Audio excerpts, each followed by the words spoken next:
Aí, ação. Contar até 3, aí tu começa. Boa noite, professor. Hoje eu e a minha companheira, que será mostrada mais tarde, falaremos de culpabilidade. O que é culpabilidade? A culpabilidade pode ser compreendida como juízo de reprovação pessoal que recai sobre o autor do fato típico e ilícito.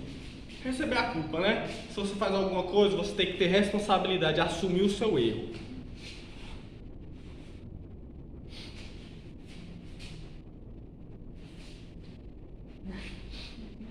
Culpabilidade ela pode ser compreendida como um juízo de reprovação pessoal que recai sobre o autor do fato típico e ilícito. Aqui, o agente opta por comportar-se. Calma. Para baixo. Aqui, o agente opta por comportar-se de forma contrária ao direito. É preciso observar que o juízo de valores recai sobre o autor da conduta ilícita, ou seja, sobre o próprio agente. Note que a tipicidade e a ilicitude recaem sobre o fato, ao passo que a culpabilidade recai sobre o agente. Por isso, para a doutrina, durante a análise do crime do fato, ele vai ser típico e ilícito, ao passo que o agente será culpável, justamente porque a culpabilidade recai sobre o agente. Na análise da culpabilidade ainda, calma. 1 minute.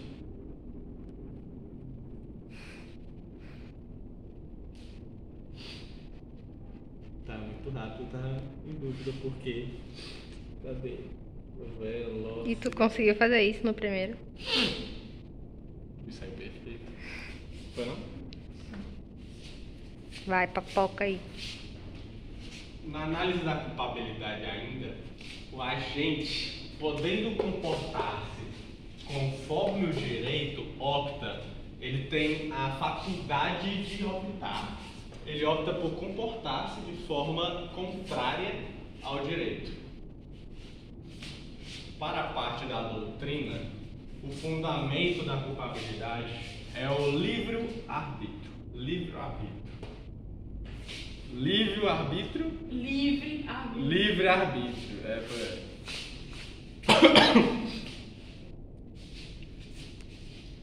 Para a parte da doutrina, o fundamento da culpabilidade é o livre-arbítrio. Por isso, eventualmente, com a ação moral, por exemplo, retira o livre-arbítrio do agente, por isso, afasta a própria culpabilidade. Entendeu? Pronto. A doutrina tem 3 teorias da culpabilidade. Teoria psicológica, teoria psicológica normativa, teoria normativa pura. A teoria psicológica, ela guarda relação com a teoria causal clássica, sendo também chamada de teoria psicológica pura.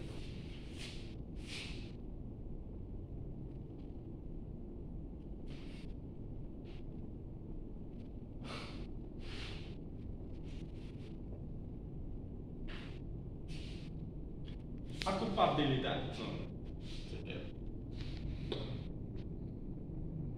tá entendendo? Isso aí mesmo. Ô meu amigo, fala alguma porra com coisa aí.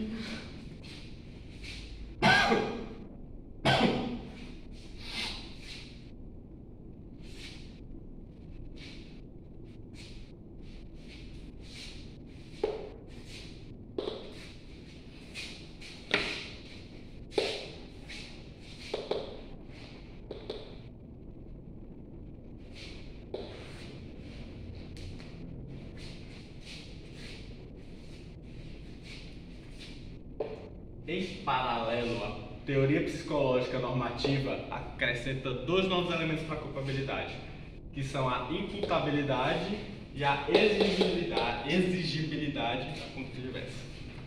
A teoria psicológica normativa tem origem no causalismo neoclássico. Entendeu, prof?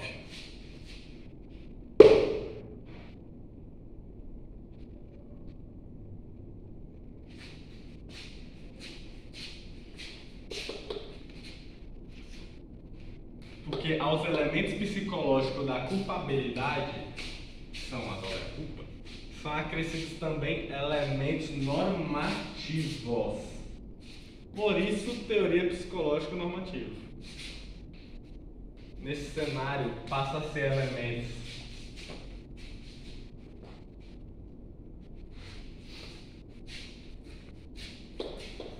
tem isso aqui também.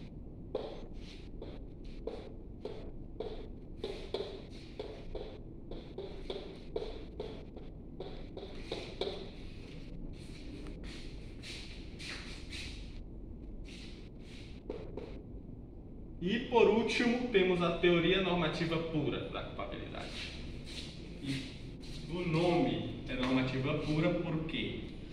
Isso acontece porque os elementos psicológicos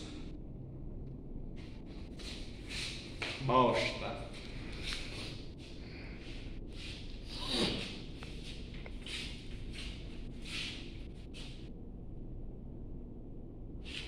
E por último, temos a teoria normativa pura. E por que se chama assim? Por quê? Isso acontece porque os elementos psicológicos do dolo e a culpa migram para a conduta. E a conduta faz parte da tipicidade. Desta forma, não há forma que o elemento subjetivo não seja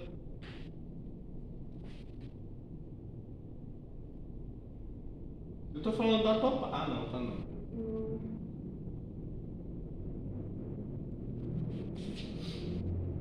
Por quê?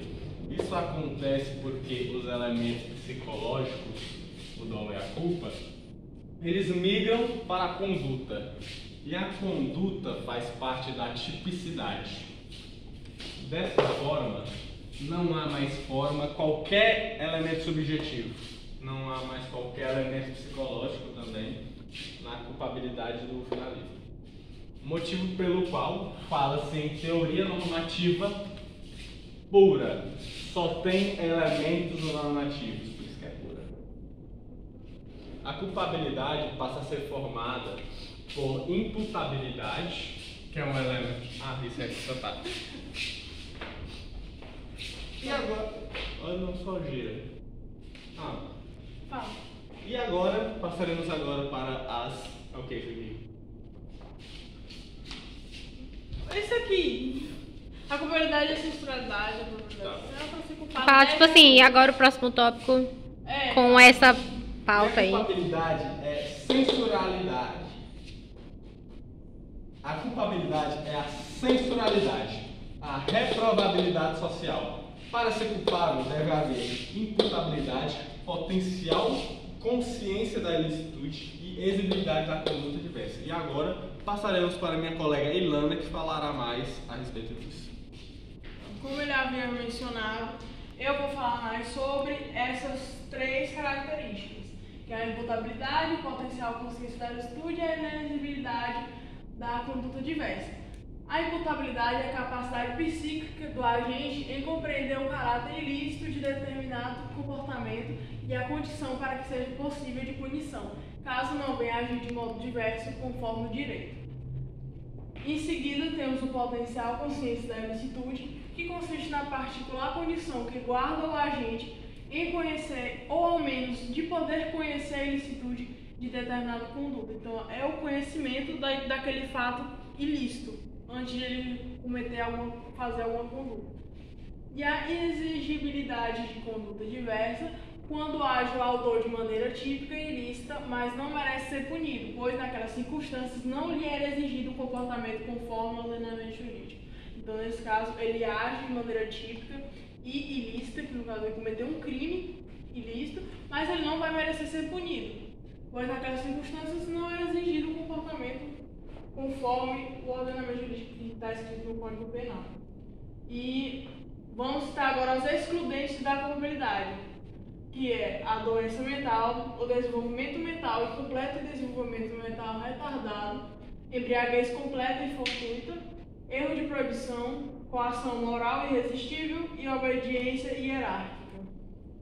Então, eu sou a Ilana e esse foi o nosso trabalho. E eu sou o Lucas e esse foi o nosso trabalho de culpabilidade. Obrigado, professor, pela atenção.